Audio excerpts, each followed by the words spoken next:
What has the war on drugs done to the world? Look at the murder and mayhem in Mexico, Central America, so many other parts of the planet. A global black market estimated at $300 billion a year, prisons packed in the United States and elsewhere, police and military drawn into an unwinnable war that violates basic rights, and ordinary citizens just hope they don't get caught in the crossfire. And meanwhile, more people using more drugs than ever. It's my country's history with alcohol prohibition and Al Capone times 50. Which is why it's particularly galling to me as an American that we've been the driving force behind this global drug war. Ask why so many countries criminalize drugs they'd never heard of, why the UN drug treaties emphasize criminalization over health, even why most of the money worldwide for dealing with drug abuse goes not to helping agencies, but those that punish, and you'll find the good old US of A. Why did we do this?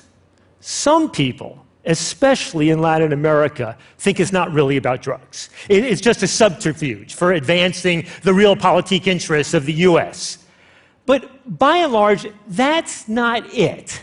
I mean, we don't want gangsters and guerrillas funded with illegal drug money terrorizing and taking over other nations. No, the fact is, America really is crazy when it comes to drugs. I mean, don't forget, we're the ones who thought that we could prohibit alcohol.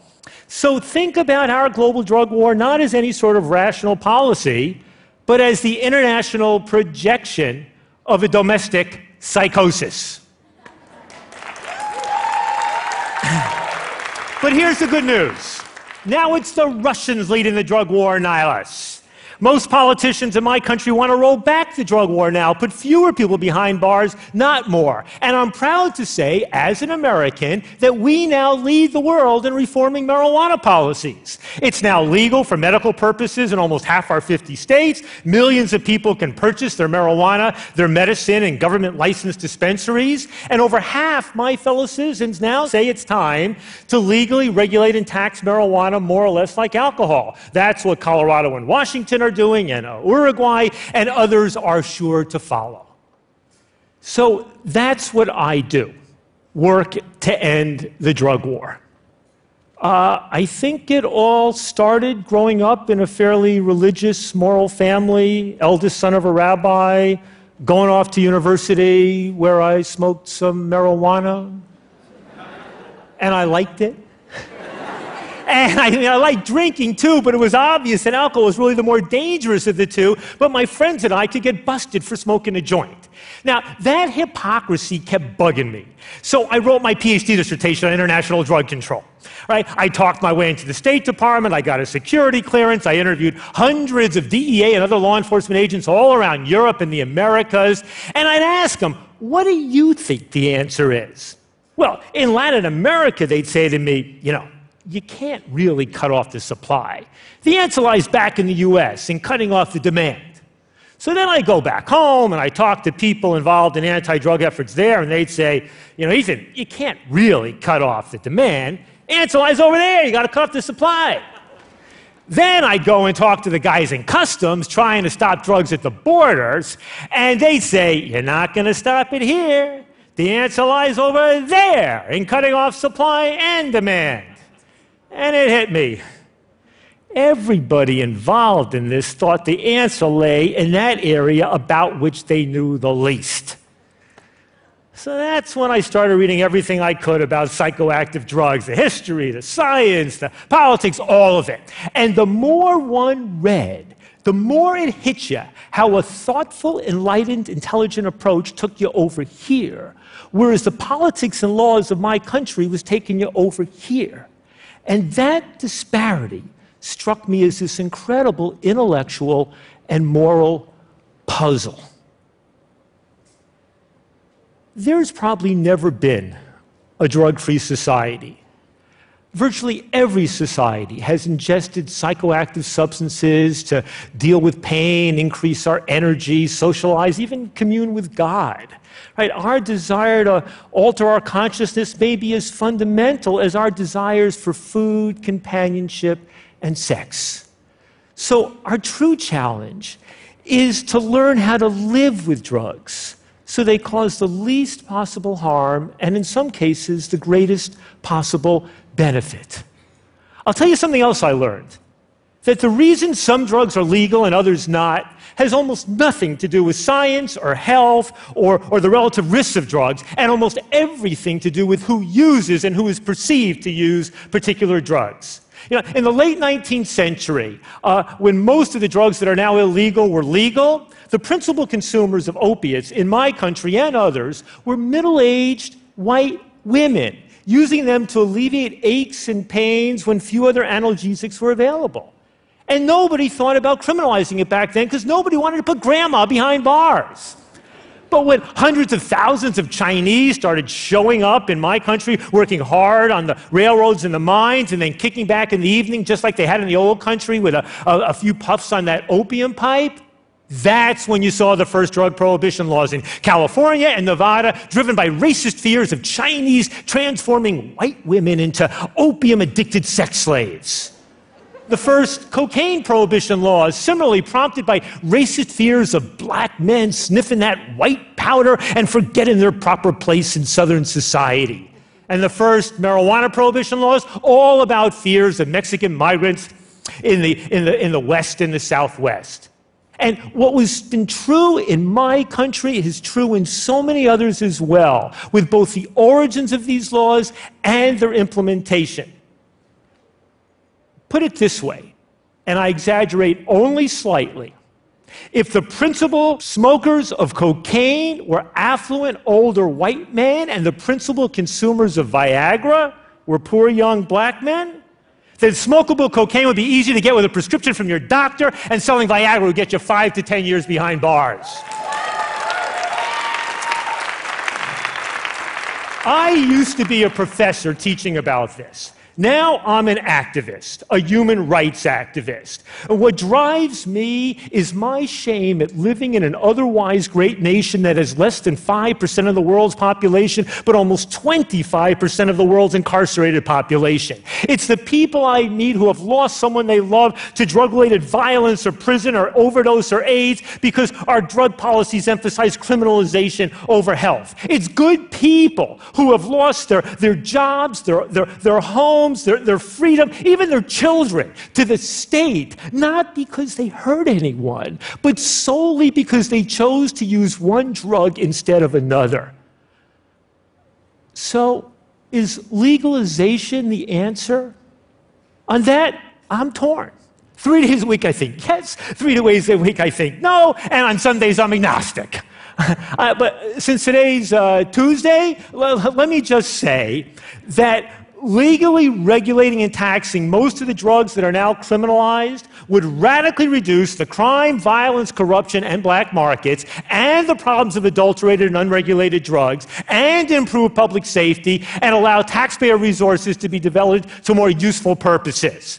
I mean, look, the markets in marijuana, cocaine, heroin, and methamphetamine are global commodities markets, just like the global markets in alcohol, tobacco, coffee, sugar, and so many other things. Where there is a demand, there will be a supply. Knock out one source and another inevitably emerges. People tend to think of prohibition as the ultimate form of regulation, when in fact it represents the abdication of regulation, with criminals filling the void.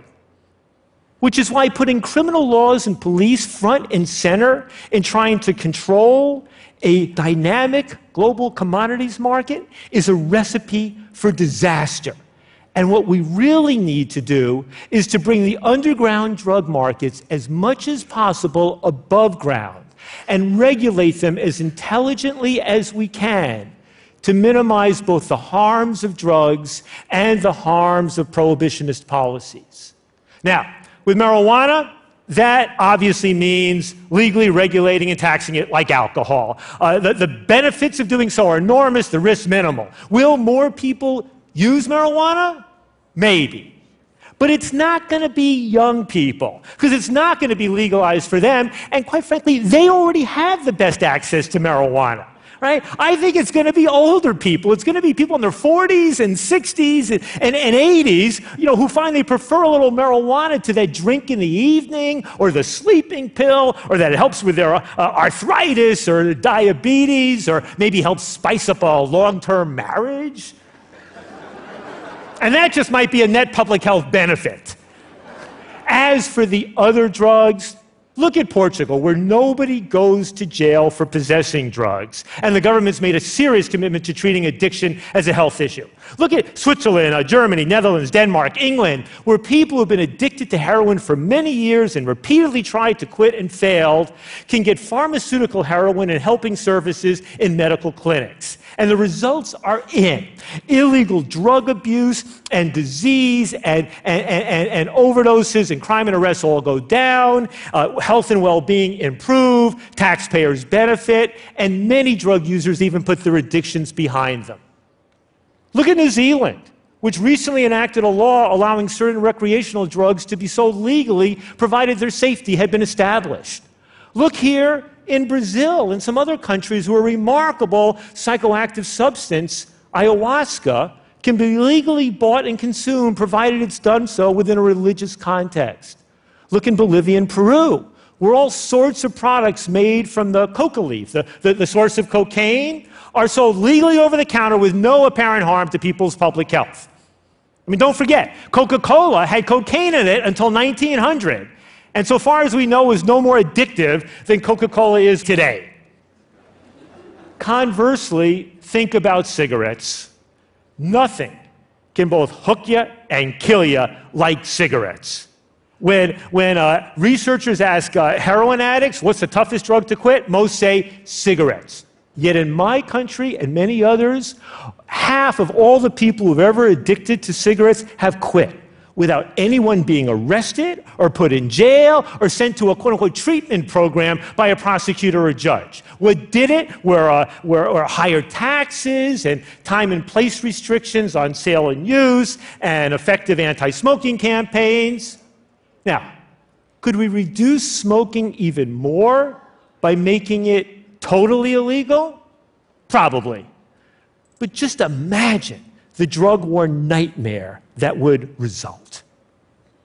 So the challenges we face today are twofold. The first is the policy challenge of designing and implementing alternatives to ineffective prohibitionist policies, even as we need to get better at regulating and living with the drugs that are now legal. But the second challenge is tougher, because it's about us. The obstacles to reform lie not just out there in the power of the prison industrial complex or other vested interests that want to keep things the way they are, but within each and every one of us. It's our fears and our lack of knowledge and imagination that stands in the way of real reform. And ultimately, I think that boils down to the kids and to every parent's desire to put our baby in a bubble and the fear that somehow drugs will pierce that bubble and put our young ones at risk. In fact, sometimes it seems like the entire war on drugs gets justified as one great big child protection act, which any young person can tell you it's not. So here's what I say to teenagers. First, don't do drugs. Second, don't do drugs. Third, if you do drugs, there's some things I want you to know, because my bottom line as your parent is come home safely at the end of the night and grow up and lead a healthy and good adulthood. That's my drug education mantra, safety first. So this is what I've dedicated my life to building an organization and a movement of people who believe we need to turn our backs on the failed prohibitions of the past and embrace new drug policies grounded in science, compassion, health, and human rights. We're people who come from across the political spectrum and every other spectrum as well. We're people who love our drugs, people who hate drugs, and people who don't give a damn about drugs. But every one of us believe that this war on drugs, this backward, heartless, disastrous war on drugs has got to end. Thank you.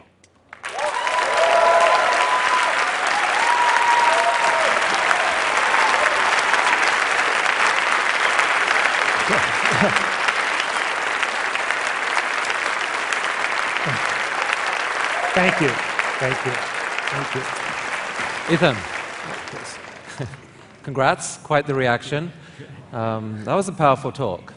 Not quite a complete standing O, though.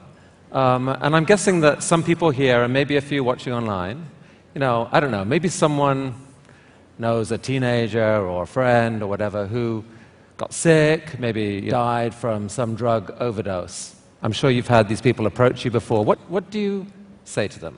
Chris, the most amazing thing that's happened of late is that I've met a growing number of people who actually lost a sibling or a child to a drug overdose.